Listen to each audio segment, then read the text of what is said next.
pag maka-knockout ka, grabe ang saya mo talaga. Parang feeling mo, parang ano na lahat saya eh. Lahat ng pwede namin gawin, ginawa namin para makuha mo talaga yung panalo. 3 buwan ako na training, todo talaga. Para maganda yung may pakita ko dito sa Blue by Blue. Sana po, nagdasal po ako na sana po wala pong mangyaring masama sa amin at saka sa kalaban ko. Sana po bigyan niya po kami ng kondisyon at magandang laban. Bilang isang fighter sir man, sir, excited ako masyado eh.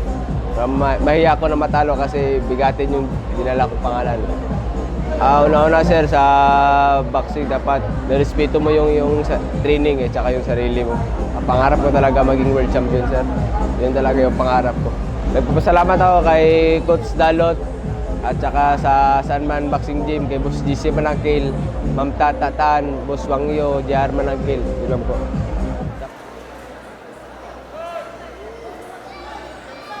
Ladies and gentlemen, Ernie Samoya, red wrestling fighting out of the red corner, John Dave Villamor.